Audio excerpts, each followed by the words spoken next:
सावन 2024 शिवोपासना और सोमवार का क्या है रहस्य, जाने विस्तार से। आज से पवित्र श्रावण माह की शुरुआत हो रही है। पहले ही दिन सोमवारी होने के कारण सावन का महीना शुभ संयोग से हो रहा है। भगवान शिव को तो वेद, सृष्टि एवं सभी विद्याओं का जनक भी माना गया है। यस्य श्वसितम वेदा यो वेदेभ्योऽखिलं जगत निर्मितमः वंदे विद्यातीर्थ महेश्वरम। महाभारत के अनुशासन पर्व के 14वें एवं 15वें अध्याय में वर्णित कथा के अनुसार भगवान श्री कृष्ण ने उपमन्यु नामक परम शैव ब्राह्मण से दीक्षा प्राप्त कर शिव की आराधना की एवं उनकी कृपा से ही सांब नामक पुत्र को प्राप्त किया था। उपमन्यु के वचनानुसार जिन पर शिव की कृपा नहीं होती वह कभी भी उनकी भक्ति नहीं कर सकता है।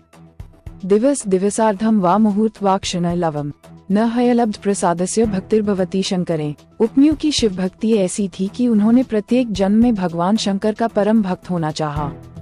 यदि नाम जन्म भूयो भवती मदीय पुनर्दोषे तस्मिन् जन्मनि भवे भवन्मेक्षया भक्ति। यदि मेरे दोषों से मुझे बार बार इस जगत में जन्म लेना पड़े तो मेरी यही इच्छा है कि उस प्रत्येक जन्म में भगवान शिव में मेरी अक्षय भक्ति हो। अतः भगवान शिव की श्रेष्ठता को देखकर महाभारत के अनुशासन पर्व में कहा गया, नास्ति सर्वसमो देवो नास्ति सर्वसमा गति, नास्ति सर्वसमो दाने नास्ति सर्वसमो रणे। शिव के समान देव नहीं है, शिव के समान गति नहीं है, शिव के समान दाता नहीं है, शिव के समान वीर नहीं है। इस प्रकार परम ऐश्वर्य संपन्न देवता भगवान शिव या रुद्र की उपासना का महत्व शास्त्रों ने अत्यधिक माना है। शिवाराधन में अपनी विशिष्ट कामना की पूर्ति हेतु भक्तगण जल, दुग्ध, इक्षुर एवं गंगाजल आदि से रुद्राष्टाध्यायी के मंत्रों द्वारा प्रतिदिन अभिषेक करते हैं। शिव पुराण के अनुसार एक बार सनक आदि ऋषियों ने भगवान शिव से प्रश्न पूछा कि रुद्राष्टाध्यायी के मंत्रों द्वारा अभिषेक का महात्म्य क्या है। इस पर स्वयं भगवान शिव ने उत्तर दिया कि मनसा कर्मणा वाचा शुचि संग विवर्जित कुर्यात रुद्राभिषेकंच प्रीत्ये शूलपाणिन सर्वान् कामानवनोति लभते परमागतिम नन्ते च कुल पुंसा श्रीमच्छंभु प्रसादत। प्राप्त प्रमाण के अनुसार श्रावण मास में जलाभिषेक का महत्व अत्यधिक माना जाता है। यद्यपि संपूर्ण श्रावण मास शिवोपासना हेतु अत्युत्तम माना जाता है, तथापि प्रत्येक सोमवार का विशेष महत्व है। अतएव भक्तगण उत्तर वाहिनी गंगाजल को संयम और निष्ठा की परम परीक्षा देकर 105 किलोमीटर दूर से कांवड़ यात्रा कर बाबा वैद्यनाथ ज्योतिर्लिंग पर समर्पित करते हैं। शिवोपासना अथवा सोमवार को जलार्पण हेतु महत्व के संबंध में विविध पुराणों एवं शास्त्रों में तथ्य वर्णित हैं, उसे यहाँ संक्षेप में प्रस्तुत किया जा रहा है। प्रथम चंद्र की कथा। शिव पुराण के अनुसार दक्ष प्रजापति की 27 कन्याओं का विवाह चंद्रमा सोम के साथ हुआ था। चंद्रमा का उन 27 कन्याओं में रोहिणी नामक कन्या से विशेष लगाव था। अपनी अन्य कन्याओं के साथ चंद्रमा का दुर्व्यवहार देखकर दक्ष कुपित हो गए और चंद्रमा को क्षय रोग से ग्रस्त हो जाने का शाप दे डाला। शाप के प्रभाव से चंद्रमा निस्तेज हो गए और संपूर्ण जगत अंधकार में हो गया। अपनी ऐसी दुर्दशा पर पश्चाताप करते हुए ब्रह्मा जी के कहने पर देवाधिदेव महादेव की आराधना आरंभ की। उनकी आराधना से प्रसन्न होकर शिव ने उन्हें अमरता प्रदान करते हुए मास पर पूर्ण और क्षीण होने का वरदान दिया एवं सोमवार को जो उनकी आराधना करेगा उसे विशेष पुण्य प्राप्त होगा, ऐसा वरदान भी दिया। 12 ज्योतिर्लिंगों में सौराष्ट्र स्थित सोमनाथ ज्योतिर्लिंग की स्थापना के संबंध में यही कथा प्रचलित है। अतः भक्तगण सोमनाथ की सोमवार को विशेष उपासना करते हैं। द्वितीय पार्वती की कथा। पुराणों से प्राप्त आख्यानों के अनुसार हिमाचल की पुत्री देवी पार्वती ने भगवान शिव को पाने के लिए कठोर तप किया।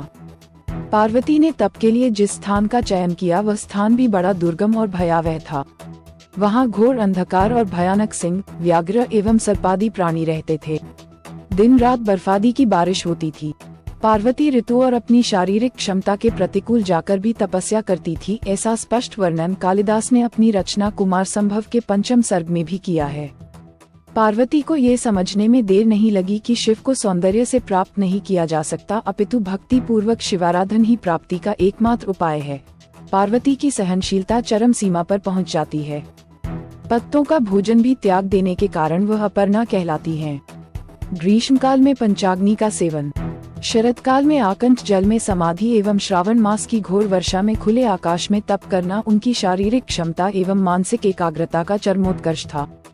श्रावण मास के प्रत्येक सोमवार को भगवती पार्वती मृत्तिका निर्मित शिवलिंग की विधिवत पूजा अर्चना करती थी। अंततः हस्त नक्षत्र से युक्त भाद्र शुक्ल पक्ष की तृतीया तिथि को आशुतोष भगवान शंकर द्रिव्रता पार्वती पर परम प्रसन्न होकर अभीष्ट फल का वरदान देकर हस्त नक्षत्र से युक्त भाद्र शुक्ल पक्ष की तृतीया तिथि को जो भी स्त्री भक्तिपूर्वक शिव पार्वती की मूर्ति बनाकर आराधना करेगी, उसकी मनोवांछित कामना सिद्ध होगी। अतः यह मान्यता है कि श्रावण मास के प्रत्येक सोमवार एवं भाद्र शुक्ल पक्ष की तृतीया तिथि के अवसर पर मृत्तिका निर्मित शिवलिंग अथवा अन्य शिवलिंग के जलाभिषेक से चंद्रमौलीश्वर शिव विशेष प्रसन्न होते हैं।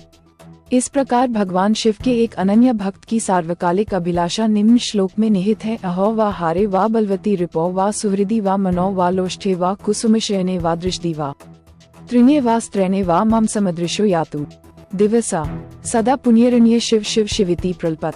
सर्प अथवा माला में, बलवान शत्रु अथवा मित्र में, मणि अथवा मिट्टी के ढेले में, फूलों से युक्त शैया पर या पत्थर की शैया पर तृण हो अथवा तरुणी हो, मैं जहाँ रहूं, जिस अवस्था में रहूं और जो मिले अथवा न मिले, किंतु मेरा दिन समान रूप से व्यतीत हो और सदा शिव शिव शिव नाम रटता रहूं।